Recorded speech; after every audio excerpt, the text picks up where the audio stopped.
jungle.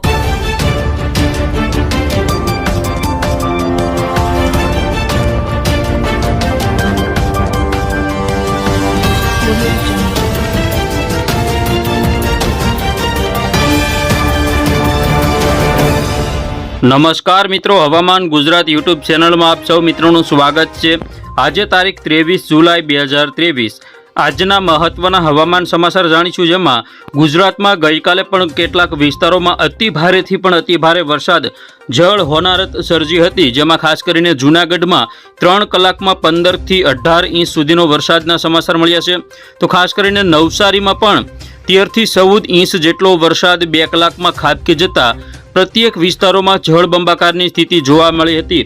Four વ્હીલો પણ રમકડાની જેમ તણાતી જોવા મળી હતી, તેવી સ્થિતિ જૂનાગઢની અંદર સર્જાણી હતી। ગિરનાર ઉપરથી પાણી વધારે પડતું આવતા ગુજરાતની ખાસ કરીને જૂનાગઢના જે વિસ્તારો છે તેમાં સૌથી વધારે હાલત ખરાબ થઈ હતી।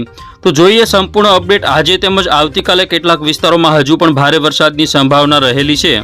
અત્યારના સમયની મિત્રો અપડેટ જોઈએ તો અત્યારે ખાસ કરીને કચ્છના પણ ઘણા બધા વિસ્તારો છે, જેમાં નલિયા આજુબાજુના વિસ્તારો છે, લખપત છે, તેમજ ખાવડા આજુબાજુના વિસ્તારો છે, રાપર, ભુજ, માંડવી, આ બધા વિસ્તારોમાં વરસાદ આપણને જોવા મળે છે।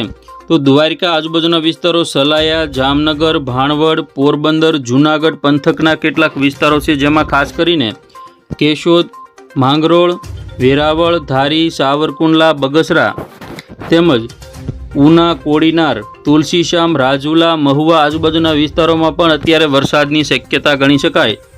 અમરેલીના ઘણા બધા વિસ્તારો, ગોંડલ આજુબાજુના રાજકોટના વિસ્તારો, બોટાદ, ભાવનગર તેમજ સુરેન્દ્રનગર અને ચોટીલા આજુબાજુના વિસ્તારોમાં પણ હળવા વરસાદની શક્યતા અત્યારે રહેલી છે।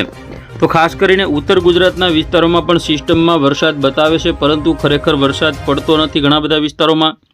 સાંતલપુર, રાધનપુર, રોડા, પાટણ, સિદ્ધપુર, વડનગર, મહેસાણા, મોઢેરા, સાણસમા, હારીજ આજુબાજુના જે વિસ્તારો છે, તેમજ દસાડા છે, કડી છે, ગાંધીનગર, પ્રાંતિજ, હિંમતનગર, માણસા તેમજ દિયોદર, થરાદ, ડીસા, ભાટસણ, પાલનપુર, અંબાજી, ખેડબ્રહ્મા, આબુ રોડ, આ બધા જે વિસ્તારો છે તેમાં પણ ભારે વરસાદની શક્યતા હજુ પણ રહેલી છે।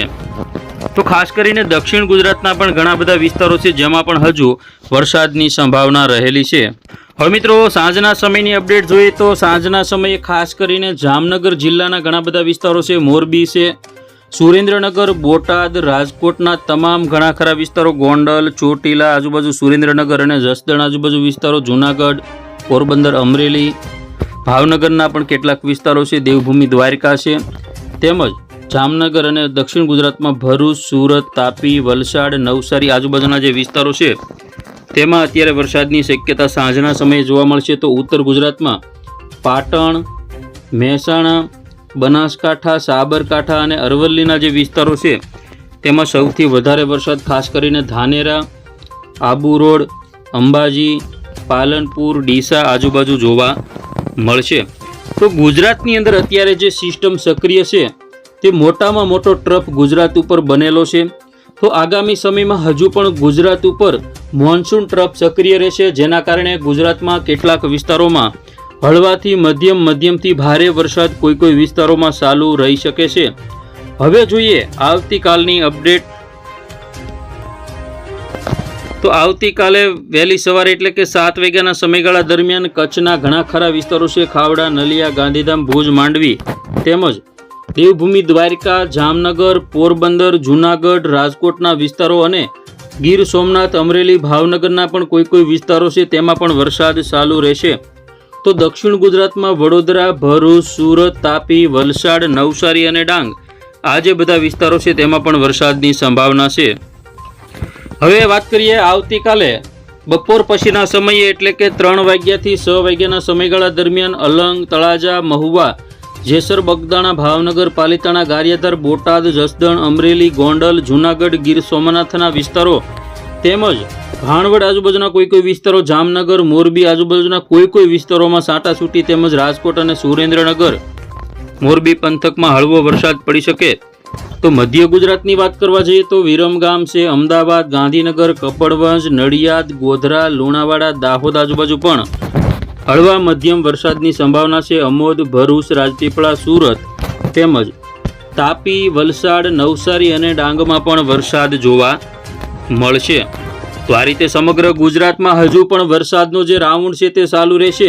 જે અત્યારે જે સિસ્ટમ ગુજરાત ઉપર છે તે આવતીકાલ સુધીમાં અરબી સમુદ્રમાં સિસ્ટમ પહોંચી જશે અને ત્યારે એક નવી સિસ્ટમ 24-25 તારીખમાં બંગાળની ખાડીમાં ડેવલપ થઈ રહી છે તે પણ આગળ વધે તો ગુજરાતની અંદર પહોંચે તો ગુજરાતમાં હળવો મધ્યમ વરસાદનો રાઉન્ડ 28 તારીખથી લઈ 2 ઓગસ્ટ વચ્ચે આવી શકે છે। તો આ રીતે ગુજરાત ઉપર અત્યારે એક પછી એક સિસ્ટમો સક્રિય થઈ રહી છે, જળ હોનારત સર્જી રહી છે। ગયા વર્ષે પણ નહોતો થયો તેટલો વરસાદ અને કેટલાક વિસ્તારોમાં તો એક મહિનામાં 80 ઇંચ જેટલો વરસાદ જૂનાગઢ આજુબાજુના વિસ્તારોમાં પડી ગયો। જૂનાગઢમાં 59 ઇંચ વરસાદ તેમજ વિસાવદરની અંદર 80 થી 85 ઇંચ જેટલો વરસાદ આ સિઝનમાં અત્યાર સુધીમાં ખાબકી ચૂક્યો છે।